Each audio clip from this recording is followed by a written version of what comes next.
સુરતના પરતપાટિયા વિસ્તારમાં આવેલી ટેક્સટાઇલ માર્કેટમાં આગ કાબૂમાં આવ્યા બાદ ફરી આગ લાગી હતી, જેના પગલે આગની ઝપેટમાં 7 થી 8 દુકાનો આવી ગઈ હતી અને કરોડોનું નુકસાન થયું હતું। ત્યારે સવારથી લાગેલી આગ બેકાબૂ બનતા દુકાનો બહારની દિવાલો પણ તૂટી પડી છે। 10 કલાકથી આગને કાબૂમાં લેવા ફાયર વિભાગ પ્રયાસ કરી રહ્યું છે, પરંતુ આગ કાબૂમાં આવી નથી। આ આગને કાબૂમાં લેવાની કામગીરી દરમિયાન 3 ફાયર જવાનોને ગુંગળામણ થતા સારવાર માટે પણ ખસેડવામાં આવ્યા છે, જ્યારે એક માર્શલ પણ ઈજાગ્રસ્ત થયા છે।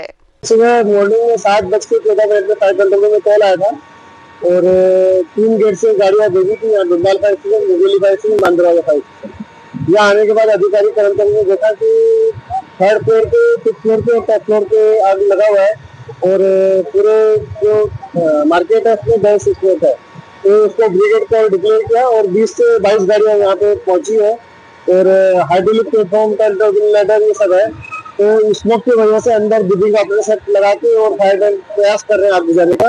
अभी 3rd और 5th फ्लोर का पूरा तरह से कंट्रोल कर लिया और टॉप फ्लोर पे मालिया में भी है नीम वगैरह, तो उसको कंट्रोल करने का प्रयास करते हैं। करीब 8 से 10 शॉप है जो टॉप फ्लोर पे, उनमें आग लगी हुई है। मटेरियल बहुत ज्यादा है और टेम्परेचर ज्यादा है, तो सिंथेटिक मटेरियल होने की वजह से रीग्रेड हो जाता है बार बार एयर के कनेक्ट एयर मिलने की वजह से, तो टाइम लगेगा थोड़ा। बिल्डिंग में फायर सेफ्टी था, हाँ काम कर रहा था, लेकिन उनका टैंक की कैपेसिटी लिमिटेड होती है, इसलिए बाहर से भी पानी मंगवा रहे हैं।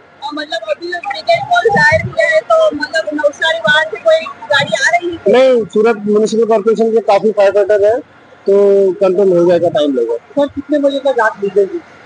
ये डिपेंड करता है अंदर मटेरियल कितना डंप किया हुआ है उसके ऊपर डिपेंड करता है।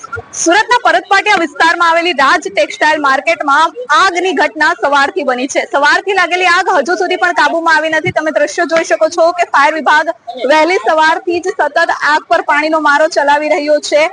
7મા માળ પર લાગેલી આગ વિકરાળ છે અને તેના પગલે ફાયર સતત ને સતત પાણીનો મારો ચલાવી રહી છે અને આગ પર કાબુ મેળવવાનો પ્રયાસ કરી રહી છે। જો કે સવારે એક વખત આગ કાબૂમાં આવ્યા બાદ ફરી એક વખત આગ લાગી છે, જેના કારણે ફાયરને ભારે હાલાકી થઈ રહી છે। 16 લાખ લીટરથી વધુ પાણીનો મારો ચલાવવામાં આવ્યો છે, પરંતુ હજુ સુધી આગ કાબૂમાં આવી નથી અને આ વિકરાળ આગને પગલે હવે કાટમાળ પડવાની શરૂઆત થઈ ગઈ છે। અમુક દુકાનોના છજ્જા પડી રહ્યા છે, જેના કારણે ફાયર વિભાગને પણ થોડી ભારે હાલાકીનો સામનો કરવો પડી રહ્યો છે। ફાયર ઓફિસરે જણાવ્યું હતું કે આગ વિકરાળ હોવાથી બ્રિગેડ કોલ જાહેર કરવામાં આવ્યો છે અને 22 થી 25 ફાયરની ગાડીઓ સ્ટેન્ડ બાય કરવામાં આવી છે। અવિરત પાણીનો મારો ચલાવવામાં આવી રહ્યો છે। જો કે સતત લાગેલી આગને પગલે કાપડ વેપારીઓને પણ લાખોનું નુકસાન છે। દ્રશ્યોમાં તમે જોયું કે સતત પાણીનો મારો ચલાવી આગને કાબૂમાં લેવાના પ્રયાસો ફાયર વિભાગ કરી રહ્યું છે, પરંતુ આગ એકંદરે કાબૂમાં આવતી નથી। જો કે કાપડ વેપારીઓની ચિંતામાં પણ હાલ વધારો થઈ રહ્યો છે। Bureau report S24 news Surat.